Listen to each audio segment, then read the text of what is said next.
Assalamualaikum. Selamat datang di Kisah Malam Kalian.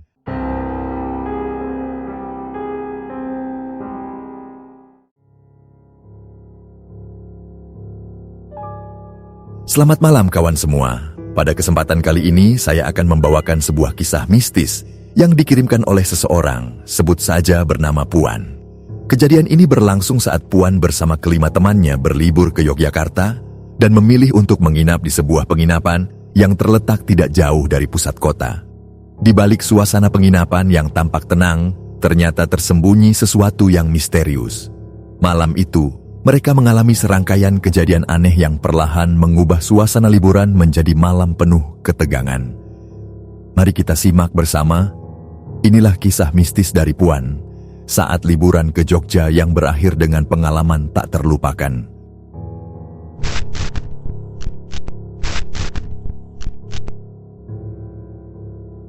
Namaku Puan. Kejadian ini terjadi pada tahun 2020, ketika aku masih duduk di bangku kuliah, tepatnya di semester 5. Saat itu, aku dan kelima temanku merencanakan sebuah liburan untuk melepas penat setelah ujian akhir semester. Kami berenam, terdiri dari 3 perempuan dan 3 laki-laki. Semua nama teman-temanku akan aku samarkan. Kami memang sepakat untuk tidak menggunakan nama asli. Bukan karena ada yang perlu disembunyikan, tetapi karena ada hal-hal yang lebih baik disimpan sebagian. Awalnya, kami berencana berlibur ke Malang. Semua sudah direncanakan dengan cukup matang, mulai dari transportasi, penginapan, hingga tempat wisata yang akan dikunjungi. Namun, beberapa hari sebelum keberangkatan, kami mendapat kabar bahwa salah satu tempat wisata utama di Malang akan ditutup pada tanggal yang sudah kami tentukan. Dari situlah rencana berubah. Kami akhirnya memutuskan untuk pergi ke Yogyakarta. Alasannya sederhana. Selain karena banyak pilihan wisata alam, salah satu teman kami, Rama, sudah sangat familiar dengan kota itu. Ia sudah beberapa kali berlibur ke sana, sehingga kami mempercayakannya untuk mengatur semua hal teknis. Mulai dari pemesanan tiket kereta, penginapan, hingga rencana perjalanan selama di sana. Rama seperti menjadi pemandu wisata pribadi kami. Kami hanya perlu menyerahkan uang dan mengikuti arahan darinya. Selain Rama, ada Suryo dan Theo, 2 teman laki-laki lainnya. Sedangkan dari pihak perempuan ada aku, Widi, dan Risma. 6 orang yang akrab di kampus dan sering bepergian bersama. Kami tidak pernah menyangka perjalanan yang seharusnya menjadi liburan menyenangkan itu justru akan meninggalkan kenangan yang menakutkan dan sulit dilupakan. Sebenarnya, tanda-tanda aneh sudah muncul sebelum kami berangkat ke Jogja. Malam sebelum keberangkatan, kami memutuskan untuk menginap bersama di sebuah penginapan kecil yang tidak jauh dari stasiun. Tujuannya agar keesokan paginya kami tidak perlu terburu-buru. Saat semua sudah berkumpul, Risma tiba-tiba panik karena KTP-nya hilang. Ia membongkar tasnya berkali-kali, tapi tidak menemukan kartu itu. Akhirnya, ia menelpon pacarnya dan meminta untuk diantar pulang agar bisa mencari KTP tersebut di rumah. Saat tiba di rumah, Risma sempat bertanya pada ibunya, dan jawaban ibunya terasa janggal. Sebaiknya, kamu nggak usah berangkat. Mama punya firasat nggak enak. Takutnya nanti ada apa-apa, kata ibunya dengan nada khawatir. Risma sempat ragu, tetapi karena semua sudah dibayar dan teman-teman lain sudah siap, ia memutuskan untuk tetap pergi. Tak lama kemudian, KTP-nya ditemukan terselip di antara lipatan baju di lemari. Ia kembali ke penginapan dengan wajah lega, seolah firasat ibunya tidak perlu terlalu dipikirkan. Namun, entah mengapa, kalimat ibunya itu justru terngiang di kepalaku sepanjang malam. Keesokan paginya, sekitar waktu subuh, kami berangkat ke stasiun menggunakan GrabCar. Suasana masih gelap dan udara pagi terasa lembab. Setibanya di stasiun, beberapa dari kami sempat sarapan dan menunaikan salat subuh, salah satunya Rama. Setelah menunggu beberapa saat, kami naik kereta menuju Yogyakarta. Perjalanan berlangsung lancar, dan sekitar pukul 3 sore kami tiba di sana. Begitu turun dari kereta, suasana Jogja langsung menyapa dengan hangat. Udara sore terasa tenang, dan hiruk-pikuk para wisatawan di sekitar stasiun membuat suasana terasa akrab. Setelah mengambil barang, kami melanjutkan perjalanan menuju penginapan menggunakan GrabCar. Letak penginapan itu cukup strategis, tidak terlalu jauh dari keraton. Rama yang memilih tempat tersebut karena ia pernah menginap di sana sebelumnya bersama teman-temannya. Karena sudah berpengalaman, kami tidak menaruh curiga apapun. Penginapan itu berada di sebuah gang dengan gapura besar di pintu masuknya. Di sisi kiri jalan terdapat beberapa penjual makanan seperti soto, gorengan, dan minuman hangat. Sementara di sisi kanan berjajar deretan bangunan kecil yang menjadi kamar-kamar penginapan. Bukan hotel besar, melainkan semacam deretan kamar sewaan yang tampak sederhana. Saat pertama kali melihat bangunannya, entah mengapa aku merasa sedikit aneh. Cat dindingnya sudah mulai pudar. Pintunya terbuat dari kayu tebal dengan engsel berkarat yang mengeluarkan suara berdecit setiap kali dibuka. Lorong depannya juga terasa lembab meskipun matahari masih bersinar. Tapi karena semua sudah dipesan untuk 5 hari, kami tidak terlalu memikirkan hal itu. Yang penting bisa tidur dan bersih, kata Rama santai sambil tersenyum. Penginapan tempat kami menginap dijaga oleh seorang ibu paruhbaya. Ia tinggal di rumah kecil di belakang deretan kamar, hanya dipisahkan oleh jalan setapak sempit yang basah. Dari sikapnya, ibu itu tampak ramah, meski matanya sayu seperti orang yang sering begadang. Rambutnya disanggul seadanya. Saat kami datang, Rama berbincang sebentar dengannya di teras kecil. Tidak lama kemudian, si ibu membawa 2 kunci kamar dan menyerahkannya ke Rama. Kamar 2 dan kamar 3, pilih saja yang mana. Nada bicaranya tenang, tapi ada jeda aneh di setiap kalimatnya. Rama sempat menanyakan alasan kenapa hanya 2 kamar itu yang tersedia. Ibu itu menjawab singkat bahwa kamar paling pojok sudah diisi oleh sekelompok laki-laki muda. Mungkin mahasiswa juga seperti kami. Kamar 2 berada tepat di sebelah mereka, sedangkan kamar 3 di sebelahnya lagi. Kalau bisa jangan terlalu ribut di sini, tambah ibu itu pelan sebelum berbalik menuju rumahnya. Kami pun berdiskusi sebentar. Karena merasa kurang nyaman jika harus tidur bersebelahan dengan tamu laki-laki lain, aku dan 2 teman perempuanku, Widi dan Risma, sepakat untuk menempati kamar nomor 3. Sedangkan Rama, Suryo, dan Theo menempati kamar 2. Dengan begitu, kami tetap berdekatan tapi tidak langsung bersebelahan dengan para penghuni kamar ujung yang belum kami kenal. Setelah urusan kamar selesai, kami beristirahat sebentar. Hari itu kami hanya sempat pergi ke Malioboro menjelang malam, menikmati makan malam sambil berjalan di bawah cahaya lampu jalan yang hangat. Suasana Jogja malam itu menyenangkan, ramai tapi tenang. Tidak ada tanda-tanda buruk apapun. Setibanya di penginapan, karena belum mengantuk, kami duduk di teras depan sambil bermain ludo di ponsel masing-masing. Suasana ramai, tawa bersahutan, dan kadang tanpa sadar kami mengumpat kecil karena permainan mulai seru. Di kejauhan, terdengar suara rintik hujan tipis di atap genting tua. Di sela canda, Aku sempat merasa ada sesuatu yang berbeda di sekitar tempat itu. Terlalu sunyi di antara tawa kami. Tapi mungkin aku hanya lelah. Menjelang tengah malam, satu persatu mulai mengantuk. Kami pun kembali ke kamar masing-masing. Dari dalam, samar-samar terdengar suara musik dari kamar ujung, tempat para laki-laki lain menginap. Mereka terdengar gaduh, seperti sedang minum-minum sambil bercanda keras.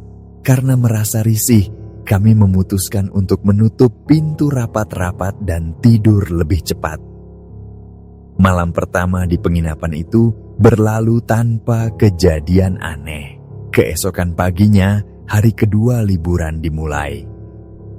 Kami menyewa beberapa motor di stasiun untuk berkeliling Jogja. Hari itu kami mengunjungi beberapa tempat wisata di daerah Bantul.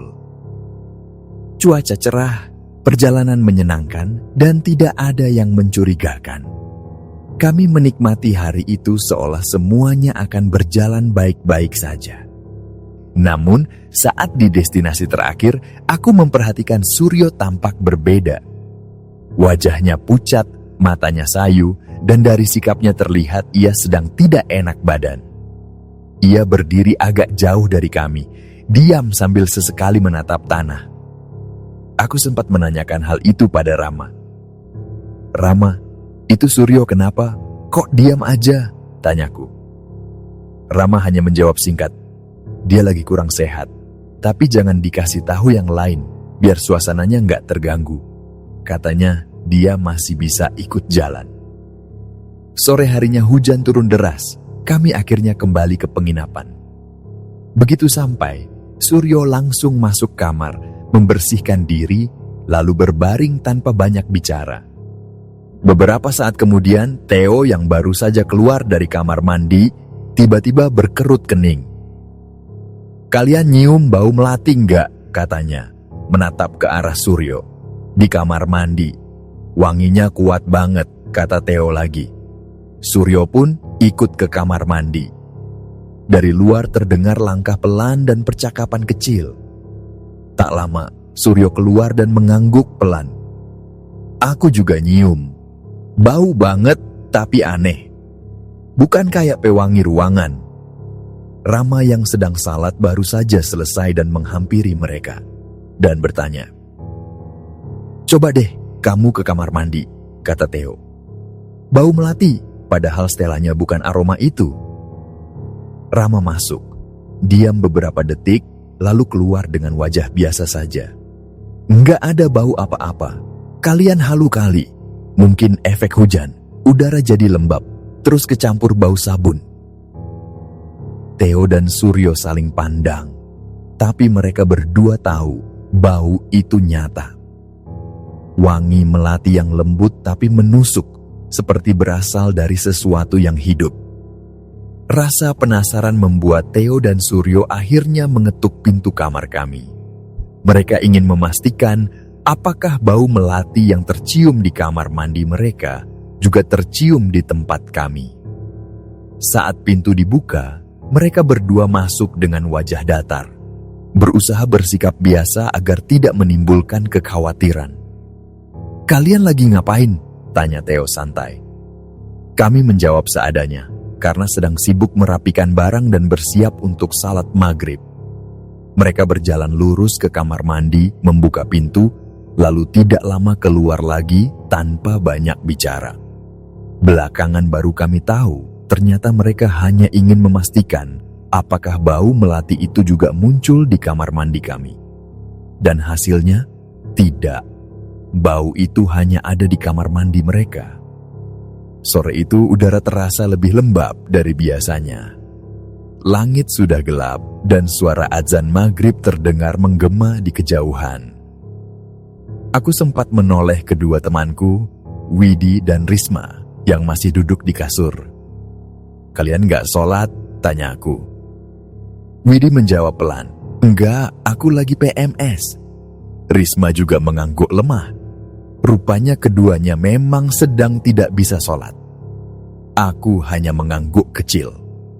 tidak berpikir apapun, padahal belakangan aku sadar.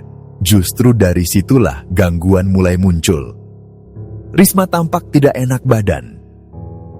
Katanya, perutnya nyeri karena baru hari pertama haid. Ia hanya berbaring di kasur dengan mata setengah terpejam. Wajahnya pucat, keringat dingin menempel di pelipis. Kami berencana makan malam di luar dan sudah berniat mengajaknya, tapi Risma menolak. "Kalian aja, aku istirahat dulu," katanya lemah. Akhirnya kami berangkat berlima, aku, Rama, Theo, Widi, dan Suryo. Tapi di menit terakhir, Suryo bilang ia ingin beristirahat saja karena badannya semakin lemas. Kami pun mengunci pintu kamar Suryo dari luar agar aman, lalu berangkat meninggalkan penginapan. Malam itu kami makan di warung dekat Malioboro. Sambil makan, hujan tipis mulai turun. Tidak ada hal aneh yang kami sadari. Hanya saja suasana mendadak terasa sedikit sunyi. Sekitar pukul 9, kami kembali ke penginapan. Suryo masih tertidur ketika kami datang. Tubuhnya tampak menggigil meski cuaca tidak terlalu dingin. Kami tidak ingin mengganggunya. Untuk mengusir kebosanan, kami kembali bermain ludo di kamar cewek. Tawa dan suara berisik kembali terdengar. Tapi setelah beberapa ronde, suasana mulai menurun. Mungkin karena lelah, semua terlihat jenuh. Hingga akhirnya Rama nyeletuk, "Gimana kalau kita ke Disneyland Jogja?" Awalnya aku pikir ia bercanda. Tapi ternyata dia benar-benar membuka peta di ponselnya. Katanya di sana seru, tempatnya kayak taman lampu gitu. Ujarnya bersemangat. Akhirnya kami sepakat berangkat berempat. Aku, Rama, Theo, dan Widi. Sedangkan Risma tetap di kamar, sudah tertidur sejak kami mulai bermain. Kami mengunci kamar Risma dari luar seperti Suryo, sekadar untuk berjaga. Kami naik 2 motor. Udara malam itu dingin, dan jalanan kota Jogja mulai sepi. Hanya beberapa kendaraan lewat, sisanya gelap dan basah karena hujan yang baru reda. Kami mengikuti arah Google Maps, tapi anehnya, jalurnya terasa tidak masuk akal. Beberapa kali kami diarahkan ke gang sempit, kemudian harus berputar balik. Katanya cuma 15 menit, kok muter-muter terus, gerutu Widi dari motor belakang. Rama mencoba mengecek ulang peta, tapi setiap kali diarahkan, rute berikutnya selalu berbeda. Kami seperti disasarin, diberi petunjuk palsu yang membawa ke arah entah mana. Setelah lebih dari setengah jam berputar, kami sepakat untuk kembali saja. Tapi bahkan untuk pulang pun kami mulai kehilangan arah. Rute menuju penginapan seharusnya hanya tinggal lurus, tapi peta di layar Rama menunjukkan belokan yang tidak pernah kami lewati sebelumnya. Rasanya seperti ditarik semakin jauh dari jalur sebenarnya. Motor kami berhenti di sebuah jalan buntu. Di depan kami ada pagar besi setinggi dada, dan di baliknya terlihat tanah lapang penuh batu putih. Theo dan Widi turun, berjalan mendekat untuk memastikan. Mereka mengarahkan senter dari ponsel ke dalam pagar. Beberapa detik kemudian, Theo langsung mundur cepat. "Cepat naik, kita di kuburan," katanya dengan nada tinggi. Jantungku berdebar keras. Aku menoleh ke Rama yang juga tampak terkejut. Tanpa banyak tanya, kami langsung memutar motor dan tancap gas kembali ke arah semula. Tapi bahkan setelah keluar dari jalan itu, perasaan aneh tidak juga hilang. Seolah ada sesuatu yang mengikuti dari belakang. Tidak terlihat, tapi terasa. Di tengah perjalanan, motor Widi dan Theo tiba-tiba berhenti. Kami ikut berhenti di belakangnya. Widi menerima panggilan telepon, dan ketika melihat siapa yang menelepon, wajahnya langsung berubah. Ternyata itu Risma. Widi menekan tombol hijau, Dari ponselnya terdengar suara Risma yang bergetar, nyaris menangis. "Kalian di mana sih? Kok berisik banget?" Teriak-teriak dari luar. Suaranya pelan tapi terdengar jelas di antara bunyi mesin motor. Widi bingung. "Risma, kita lagi di luar. Kita belum pulang." Lalu Risma pun berucap, "Tapi aku dengar kalian teriak-teriak di depan kamar. Suara kalian ramai banget. Aku takut, tolong cepetan pulang." Kami semua saling pandang. Malam itu udara mendadak terasa sangat dingin. Rama langsung menyalakan motor tanpa bicara apa-apa. "Kita pulang sekarang," katanya cepat. Sepanjang perjalanan menuju penginapan, tidak ada satupun dari kami yang berbicara. Jalanan sepi, hanya suara motor dan hembusan angin yang terdengar. Tapi entah kenapa, aku merasa seperti ada yang menatap dari balik pepohonan pinggir jalan. Begitu sampai di penginapan, kami berlari menuju kamar. Lampu teras penginapan berkelip pelan dan suasana di sana begitu sunyi, tidak seperti biasanya. Dari dalam kamar, terdengar suara Risma menangis pelan. Ia terduduk di lantai, wajahnya pucat dan tangannya gemetar. Ketika kami bertanya apa yang terjadi, Risma hanya menunjuk ke arah jendela. Risma bercerita dengan suara bergetar. Saat itu ia baru saja bangun karena mendengar suara ribut dari luar kamar, teriakan yang ia kira berasal dari kami. Tapi ketika ia mengintip lewat celah tirai, halaman penginapan kosong, tidak ada siapapun di luar. Hanya suara langkah samar, disusul tawa pelan yang tidak jelas dari arah teras. Risma pun mundur perlahan dari jendela, lalu menatap ke arah dalam kamar. Dari pintu, posisi kasur pertama langsung terlihat. Ada 2 kasur di sana. Satu menempel ke dinding, satu lagi bisa ditarik ke depan. Di ujung kamar, pintu kamar mandi terlihat samar dalam cahaya lampu temaram. Pintu itu sedikit terbuka, seperti ada yang baru keluar dari sana. Risma menelan ludah. Ia hendak berjalan ke arah tasnya untuk mengambil ponsel. Tapi begitu berbalik, langkahnya terhenti. Dari ujung kamar, tepat di depan pintu kamar mandi, berdiri sosok tinggi berwarna hitam. Tubuhnya kurus menjulang, kepalanya hampir menyentuh langit-langit. Dari tempatnya berdiri, Risma bisa melihat dengan jelas sepasang mata merah menyala yang menatap lurus ke arahnya. Risma ingin berteriak, tapi suaranya tertahan. Tubuhnya kaku. Beberapa detik kemudian, sosok itu melangkah sedikit, tapi langkahnya tidak bersuara. Saat itulah Risma berhasil memejamkan mata dan berlari ke arah kasur, mengambil ponsel dan menekan nomor kakaknya. Kakaknya mengangkat dengan suara setengah mengantuk. "Kak, aku takut. Ada penampakan di kamar mandi," kata Risma cepat-cepat. Hening sesaat di seberang. Lalu kakaknya menjawab pelan tapi tegas, "Hati-hati Ris, yang di kamar mandi itu galak." Jantung Risma berdegup kencang. Ia mematikan telepon tanpa berani menatap ke arah kamar mandi lagi. Ketika kami akhirnya kembali ke penginapan, Risma masih terduduk di kasur dengan wajah pucat. Ia hanya sempat bilang pelan, "Aku lihat sesuatu." Tapi kami mencoba menenangkannya. Kami kembali duduk di teras depan, memainkan ludo seperti sebelumnya, berusaha membuat suasana normal. Di kamar sebelah, Suryo masih terbaring karena belum pulih sepenuhnya. Tapi malam itu suasananya terasa berbeda. Hawa di penginapan seakan lebih dingin dari biasanya. Dan dari arah pohon depan, angin berdesir membawa aroma melati samar. Sekitar pukul 12 malam, Risma yang masih tampak pucat akhirnya memutuskan untuk tidur lebih dulu. Ia menarik selimut dan memunggungi kami. Sementara itu, kami berempat masih mencoba bermain kartu.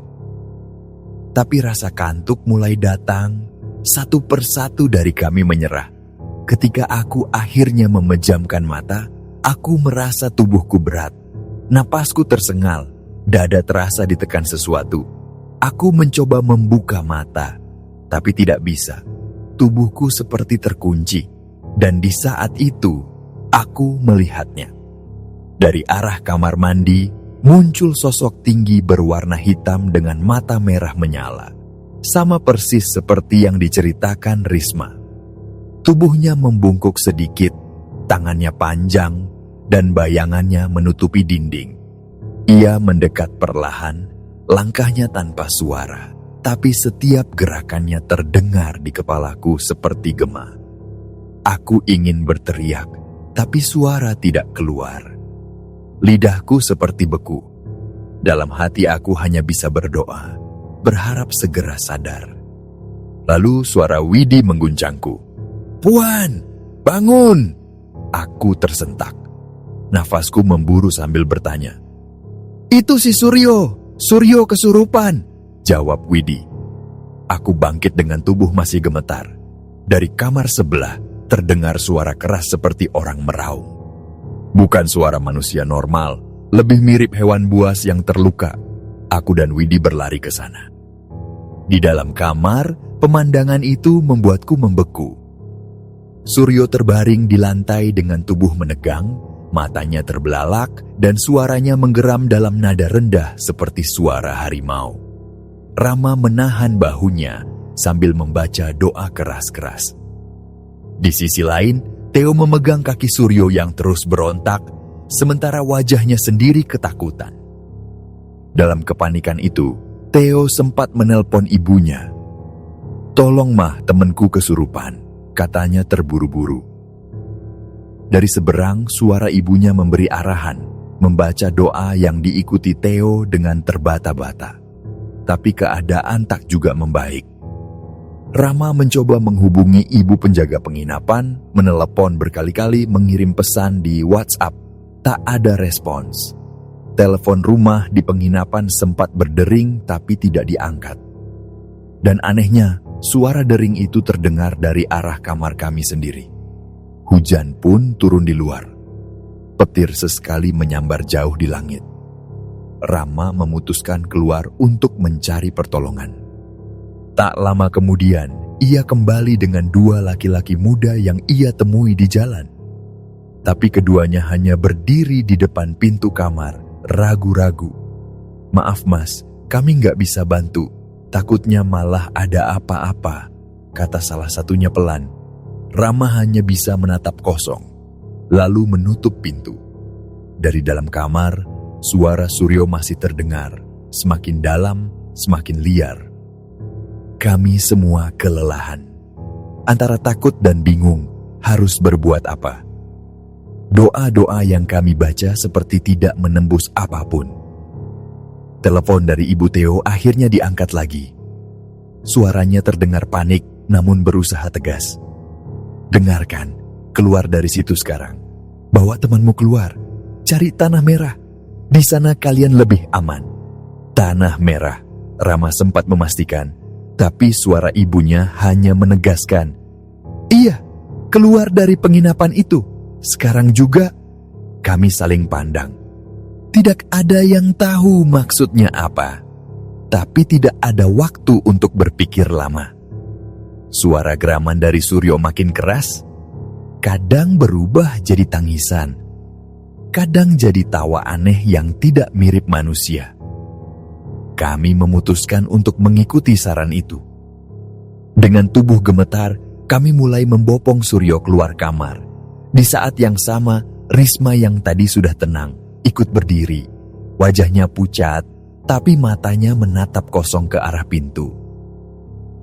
Ia masih sempat berkata lirih kepadaku, "Kan udah aku bilang, kakakku juga bilang begitu." Kalimat itu belum selesai diucapkan ketika tubuhnya mendadak limbung. Kami semua terkejut. Tubuhnya jatuh ke lantai dengan keras. Dan saat matanya terbuka lagi, kami tahu itu bukan Risma yang kami kenal.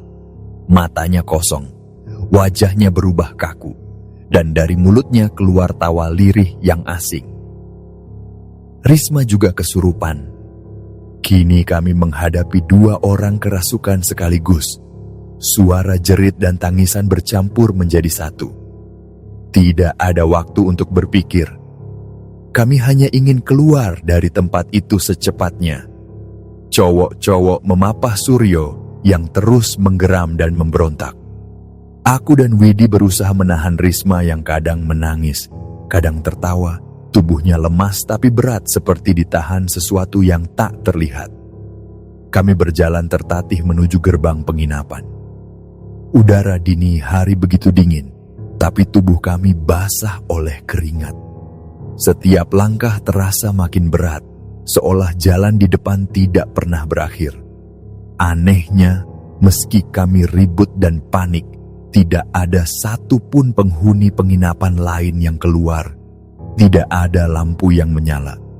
Tidak ada suara selain napas kami yang memburu dan jeritan lirih Suryo. Ketika kami hampir sampai di gerbang, udara di sekitar terasa menekan. Angin berhenti berhembus, dan bau melati kembali tercium, lebih pekat, lebih menusuk dari sebelumnya. Risma yang kami papah tiba-tiba terhenti. Tubuhnya menegang. Lalu ia tertawa kecil. Sudah dekat, katanya pelan, tapi suaranya bukan suaranya. Lalu dengan tiba-tiba, ia menarik tangannya dari pegangan kami, melangkah ke tanah lapang di dekat gapura, lalu menari. Bukan gerakan manusia normal. Tangannya melengkung perlahan, kepalanya menunduk, tubuhnya berputar sambil melantunkan lagu Jawa dengan suara parau. Bibirnya komat kamit cepat, tapi kata-katanya tidak kami pahami. Kami terpaku. Risma tidak bisa menari, tapi malam itu tubuhnya bergerak seperti penari profesional. Gerakannya indah sekaligus menakutkan. Ia kemudian terjatuh ke tanah, tapi anehnya, dalam posisi berbaring pun tubuhnya masih bergerak, seolah menari sambil tiduran. Dari mulutnya keluar suara sinden yang lirih, mendayu, tapi menekan dada siapapun yang mendengarnya. Kami semua panik. Rama terus membaca doa, sementara Widi sudah menangis terseduh. Kami tidak tahu harus membantu yang mana. Suryo masih berontak di sisi lain, dan sekarang Risma juga tidak sadar. Situasi benar-benar kacau. Entah berapa lama kami dalam kondisi itu. Tiba-tiba dari arah jalan kecil muncul sosok seorang bapak-bapak. Ia datang begitu saja, berjalan perlahan mendekati kami. Cahaya lampu jalan yang temaram memperlihatkan tubuhnya.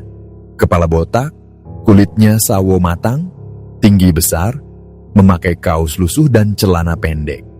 Wajahnya datar, tapi tatapannya tajam. "Ada apa ini, Nak?" Suaranya tenang. Rama segera menghampiri, menjelaskan dengan terbata-bata. "Kedua teman saya, kerasukan, Pak." Bapak itu menatap Suryo dan Risma lama sekali, lalu menghela napas pelan. "Jangan di sini, bawa mereka ke masjid," katanya singkat. Tanpa banyak tanya, kami menurut. Kami mengikuti bapak itu melewati gang kecil. Masjid yang dimaksud tidak terlalu jauh. Hanya sekitar 2 menit berjalan, tapi perjalanan ke sana terasa panjang. Sepanjang jalan, aku merasa langkah kami diikuti suara aneh di belakang, seperti desisan dan gumaman yang datang dari arah penginapan. Kami tiba di masjid sekitar pukul 3:30 pagi. Langit masih gelap. Masjid itu kecil tapi bersih, dengan halaman berpasir merah. Di bawah pilar depan ada tembok rendah yang bisa dijadikan tempat duduk. Kami mendudukkan Suryo dan Risma di sana. Bapak itu lalu menatap Rama dan Theo. "Kalian berdua sholat gaib," katanya. Rama menatap bingung. Ia belum pernah mendengar istilah itu. Theo juga menggeleng, tak paham harus bagaimana. Tapi seolah memang sudah diatur, pertolongan lain datang. Di pojok masjid, ternyata sudah ada seorang laki-laki muda duduk bersandar di dinding. Ia mengaku sedang menunggu temannya karena belum bisa check-in ke penginapan. Ketika mendengar situasi kami, ia segera berdiri dan berkata dengan tenang, "Biar saya saja yang jadi imam." Suaranya tenang, tidak tergesa, tapi punya keyakinan yang anehnya membuat kami sedikit lebih tenang. Ia berdiri di depan, sementara Rama dan Theo berdiri di belakangnya, mengikuti gerakannya untuk melaksanakan salat gaib. Salat yang bahkan belum pernah kami dengar sebelumnya. Suasana di dalam masjid sangat sunyi. Lampu gantung tua berayun pelan, menimbulkan bayangan panjang di dinding. Udara dini hari terasa lembab, dan di luar terdengar suara jangkrik yang sayup-sayup menembus udara dingin. Saat mereka menunduk dalam sujud terakhir, aku bisa merasakan bulu kudukku berdiri. Ada sesuatu di sekitar kami, tapi entah apa. Setelah sholat selesai, mereka keluar dari dalam masjid. Bapak tua yang menuntun kami sejak awal membawa sebuah botol air putih. Ia duduk di lantai depan, memejamkan mata, dan berdoa dalam bahasa Jawa pelan, lirih, tapi menekan dada. Ketika selesai, ia menyerahkan air itu kepada Rama. "Percikkan ke mereka, sedikit diminumkan juga," katanya. Rama menuruti. Air itu dipercikkan ke wajah Suryo dan Risma, lalu perlahan diminumkan. Beberapa detik kemudian, Suryo menarik napas panjang, lalu menatap kami. Wajahnya tampak lelah, tapi matanya sudah kembali normal. Ia hanya diam, menatap lantai, lalu menunduk seperti orang baru terbangun dari mimpi buruk. Risma butuh waktu lebih lama. Tubuhnya sempat menegang lagi, lalu melentur.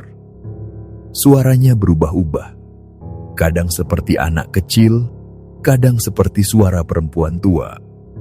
Ia sempat tertawa kecil dengan gaya seorang nenek, lalu tiba-tiba berbicara pelan, "Sudah cukup," sebelum akhirnya terdiam. Setelah beberapa menit, matanya terbuka perlahan. Ia menatap kami satu persatu dengan pandangan kosong. "Kita kok di sini?"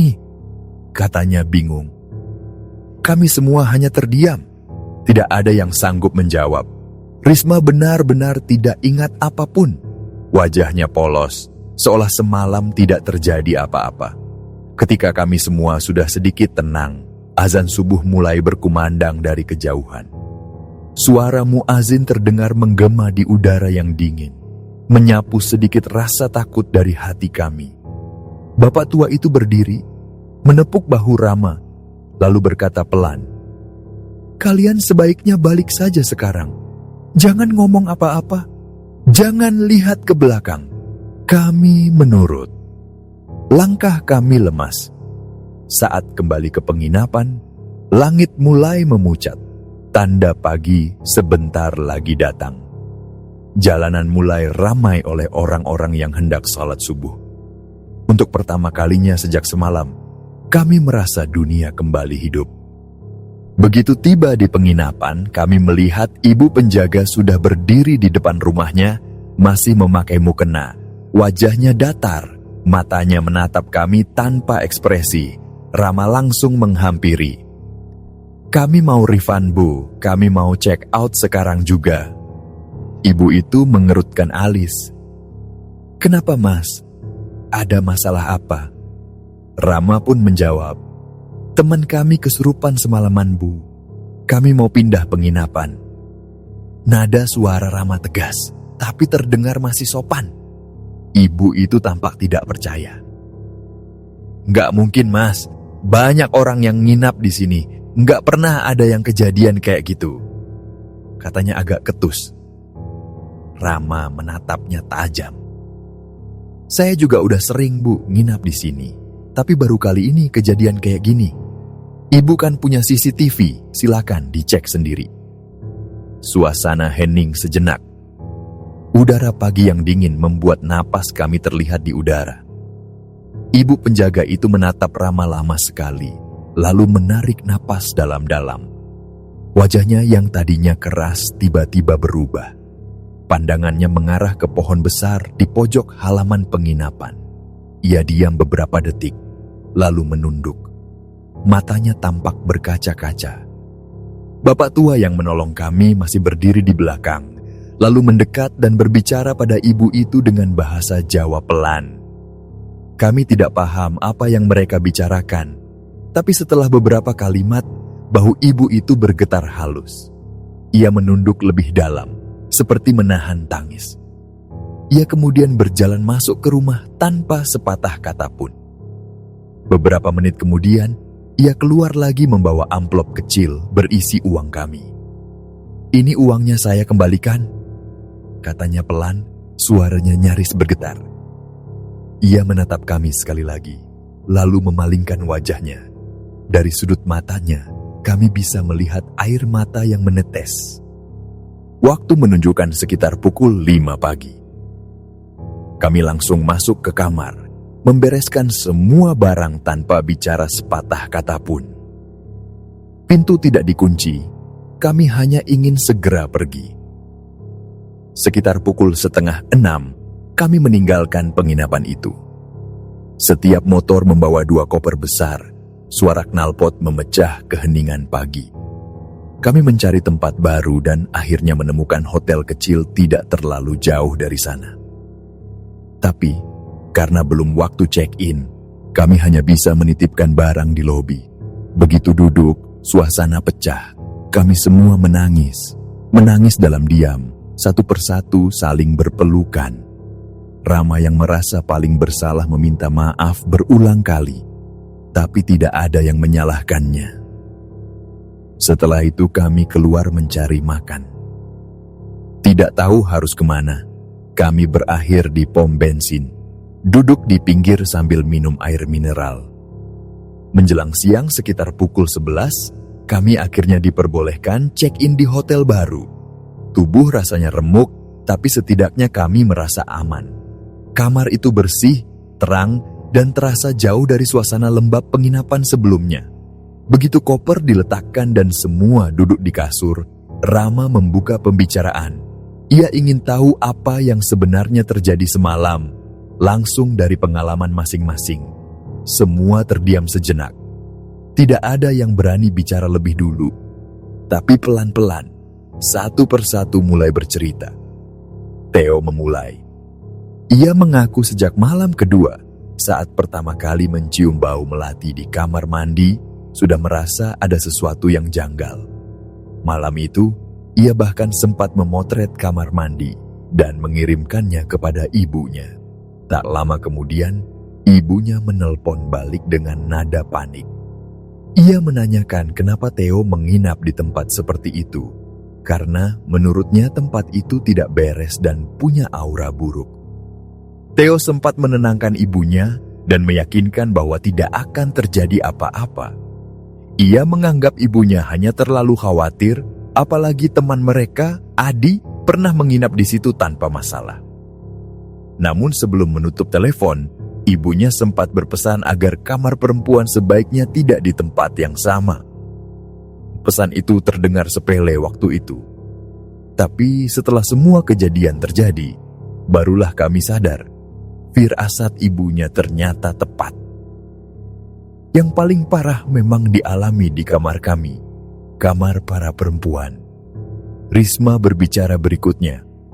Dengan suara pelan, ia mengaku bahwa sejak hari pertama tiba di penginapan, ia sudah melihat sosok hitam tinggi di dekat kamar mandi dengan mata merah menyala. Namun ia berpura-pura tidak melihat, berharap sosok itu tidak mengganggu. Menurutnya, sosok itu semakin sering muncul dan tampak semakin marah setelah malam kedua. Ia menduga ada hal yang membuatnya tersinggung, entah karena ada pembalut yang dibuang sembarangan, atau karena sikap kami yang terlalu berisik. Sosok itu tampak tidak suka, seolah merasa keberadaannya diganggu. Saat mendengar pengakuan itu, kami semua terdiam lama. Rasanya merinding mengingat bagaimana malam kedua memang terasa berat sejak awal. Suryo kemudian ikut berbagi. Katanya, sebelum kesurupan, ia beberapa kali mengalami ketindihan yang aneh. Setiap kali ia membuka mata, selalu muncul sosok di sisi kasur, kadang di kanan, kadang di kiri. Setiap kali ia berpaling, sosok itu bergeser, seolah mengikuti arah pandangnya. Yang paling mengerikan, dalam tidur terakhirnya, ia merasa seperti keluar dari tubuh sendiri. Ia melihat dirinya sendiri terbaring di kasur, dikelilingi banyak orang yang tidak ia kenal. Mereka berdiri mengelilinginya dalam diam. Saat itulah ia sadar, dirinya sedang berada di antara dua dunia. Dan dari situlah kesurupan dimulai.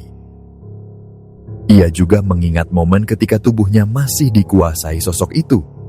Dan kami datang menolong. Katanya, di dalam pikirannya, ia berusaha berbicara kepada Risma, ingin memperingatkan sesuatu. Namun suaranya tidak bisa keluar. Yang ingin ia sampaikan sederhana tapi menakutkan, bahwa mereka sudah mengincar Risma. Risma kemudian melanjutkan ceritanya. Saat kami semua panik dan memutuskan keluar mencari tanah merah, sebenarnya ia ingin tetap tinggal di kamar. Ia merasa di luar justru lebih ramai dan jauh lebih berbahaya. Menurut penglihatannya, saat kami keluar dari penginapan, sosok-sosok itu tidak hanya satu. Ada banyak, berdiri di atap, di bawah pohon, di pinggir gapura. Semuanya menatap kami tanpa suara. Karena itu ia lebih memilih tetap di kamar, meski di dalam pun ada sosok yang mengawasi dari dekat.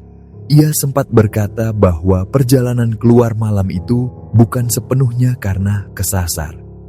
Ia merasa yang menuntun kami hingga tiba di jalan buntu itu adalah mereka.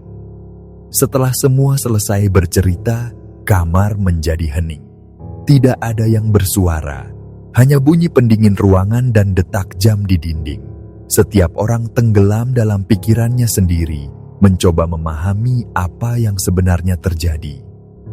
Pada akhirnya, kami semua sampai pada kesimpulan yang sama. Gangguan itu bukan datang tanpa sebab. Kami datang ke tempat orang tanpa sopan santun, tertawa keras, mengucap kata-kata kasar, bahkan tidak menjaga kebersihan. Mungkin bagi mereka yang menempati tempat itu lebih dulu, kami sudah melanggar batas. Dan malam-malam mengerikan itu hanyalah cara mereka memberi pelajaran. Sejak hari itu, kami belajar satu hal. Jangan pernah menyepelekan firasat orang tua dan jangan seenaknya di tempat baru.